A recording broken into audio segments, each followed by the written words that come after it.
An apple a day keeps the doctor away. நான் இந்த apple சொல்லலை, இந்த ஆப்பிள் சொன்னேன்.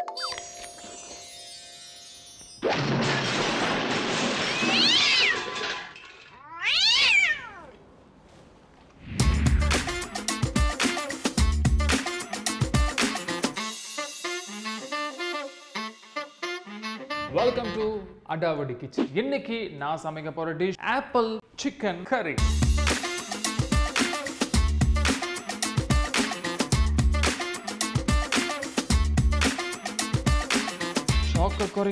ஷாக்க குறைங்க.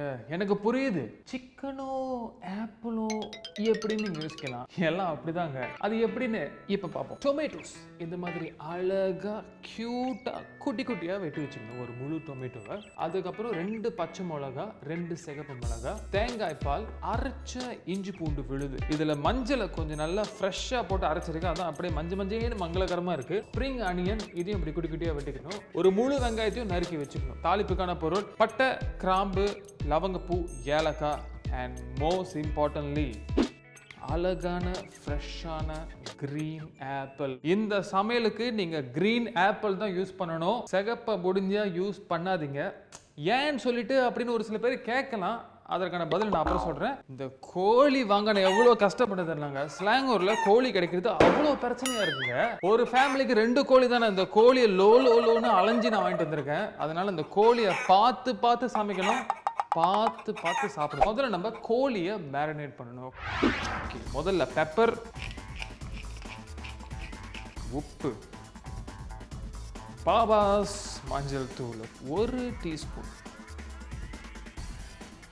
கோழியை நீங்கள் நல்லா அப்படி போட்டு பிசையணும். அப்போ தான் இந்த மஞ்சள், மிளகு, உப்பு எல்லாம் அப்படியே கோழியோடு இன்ஃப்யூஸ் ஆகும். என்ன பண்ணுறது, இந்த மாதிரி களையும் போது கையெல்லாம் அப்படியே மஞ்சள் ஆயிரும். அது பிரச்சனை இல்லை, கழுவிடலாம். ஓகே, எண்ணெய் ஊற்றுவோம் சட்டியில். எண்ணெய் ரொம்பவும் ஊற்றிடக்கூடாது. முதல்ல நம்ம இந்த பட்டை, கிராம்பு, ஏலக்காய், லவங்கப்பூ இது எல்லாத்தையும் எண்ணெயில் போட்டு தாளிக்க போகிறோம். எண்ணெயே சூடாகலங்க. சரி, ஓகே, பிரச்சனை இல்லை. அப்படியே ஃப்ளோவில் சூடாயிரும். ஹை ஃபயரில் வைப்போம். அடுத்தது நறுக்கின வெங்காயம், அதையும் போடும். உள்ள நெருப்பை கொஞ்சம் குறைச்சிருவோம். ஓகே, யூஸ்வலாக நம்ம கோழி குழம்பு சமைக்கும் பொழுது வெங்காயத்தை ஒரு பொன்னிறமாக வேக வச்சுட்டு அப்புறம் தான் மற்ற விஷயங்கள் போடுவோம். ஆனால் இந்த கோழி குழம்புக்கு வந்துட்டு வெங்காயத்தை ரொம்ப பொன்னிறமாலாம் வேக வைக்கணும். அப்படியே பட்டும் படமாக வேக வச்சாலே போதும். பச்சை மிளகாய் அண்ட் சிகப்பு மிளகாய். இந்த கறியை ரொம்ப ஸ்பைஸியாக பண்ணக்கூடாது. ரொம்ப காரமாக இருந்துச்சுன்னா அந்த ஆப்பிளோட டேஸ்ட் வந்துட்டு அது சரியாக ஜெல் பண்ணாது. ஸோ அதனால் விதையெல்லாம் ரிமூவ் பண்ணிவிட்டு எல்லாத்தையும் இதையும் போட்டு லைட்டாக கிளறிட்டு ஸ்ட்ரெயிட்டாக நம்ம அரைச்ச இஞ்சி பூண்டு விழுதையும் போட்டுடலாம். 1 டீஸ்பூன் போதும், ரொம்பவும் போட்டுறாதீங்க. நெக்ஸ்ட் தக்காளியும் அப்படியே தள்ளி விடுவோம். தள்ளி விட்டுட்டு ஓகே, தக்காளியை போட்டு கிண்டுவோம். இந்த தள்ளி விட்டுட்டு தத்தாவுன்ற வார்த்தை இருக்கு பார்த்தீங்களா, நான் முத கேட்டுட்டு நான் உண்மையிலே வாயடிச்சு போயிட்டேன். என்ன அது புதுசாக கண்டுபிடிச்சிட்டே இருக்கீங்க. தக்காளி வேகிறதுக்கு நம்ம என்ன பண்ண போறோம்னா, ஆப்பிள் இருக்குது பார்த்தீங்களா, ஆப்பிளை வெட்ட போகிறோம். ஆப்பிள் ஏன் நான் முன்னாடியே வெட்டலைனாங்க, ஆப்பிள் நம்ம வெள்ளனே வெட்டினோம்னா அது ஒரு மாதிரியா ப்ரௌன் கலர் ஆயிரும். ஸோ அது நல்லா இருக்காது நம்ம சமையலுக்கு. ஸோ அதனால தான் சமைக்கும் பொழுது, அதாவது நீங்கள் உள்ளே போடும் பொழுது ஆப்பிளை வெட்டணும். இன்னைக்கு நம்ம அரை கோழி சமைக்கிறதுனால 1 ஆப்பிள் இஸ் இனஃப். ஆப்பிளை ஃப்ரெஷ்ஷாக வெட்டி நம்ம அப்படியே போட்டுருணும். அப்படி நீங்கள் ஒரு முழு கோழி சமைக்கிறீங்க அப்படின்னா நீங்கள் 2 ஆப்பிள் ஃபுல்லாக போடலாம். ஆப்பிளில் போட்டு நம்ம ஒரு 1 மினிட் வெயிட் பண்ணணும். லேசாக அந்த ஆப்பிள் வேகணும். அதற்கப்புறம் தான் நம்ம அடுத்த விஷயத்துக்குள்ள போட முடியும். லைட்டாக தெரிச்சிருச்சு. நைஸ். அடுத்தது கோழி மேரினேஷன் சொல்லும்போது நம்ம ரொம்ப நேரம் கூட மேரினேட் பண்ண கிடையாது. நீங்கள் ஒரு 1 ஹவர்லாம் கூட பண்ணலாம். அப்படி இல்லைன்னா நீங்கள் உடனே இதெல்லாம் போட்டு மிக்ஸ் பண்ணி அப்பயே டக்குன்னு கூட சமைச்சிடலாம், பிரச்சனையே இல்லை. கோழியை போட்டு கொஞ்ச நேரம் இந்த எண்ணெயிலே அப்படியே லைட்டாக வறுக்கணும். பிகாஸ் அது நல்ல ஒரு ஃப்ளேவர் கொடுக்கும். இந்த கோழியோட ஜூஸ்லாம் அப்படியே நல்லா வெளியாக்கும்.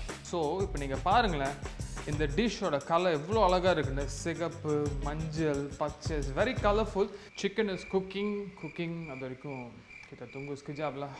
கோழி ஏறக்குறைய ஒரு 2 நிமிஷம் நம்ம இந்த எண்ணெயிலே நல்லா வேக வச்சுட்டோம்.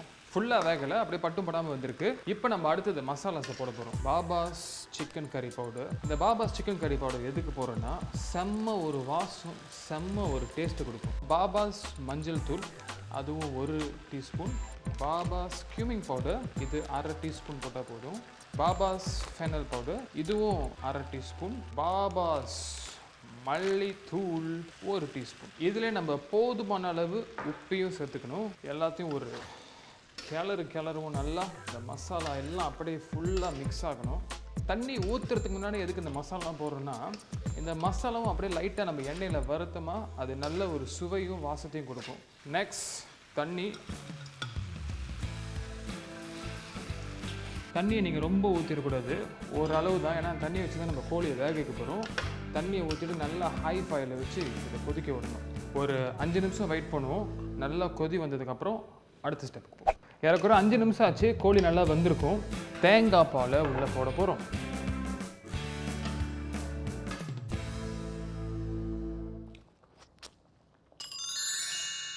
பேச்சரில் லாஸ்ட்டாக வெட்டி வச்ச இந்த ஸ்ப்ரிங் ஆனியன் இருக்குது பாருங்கள், இதை மேலே தூவி விட்டுருவோம்.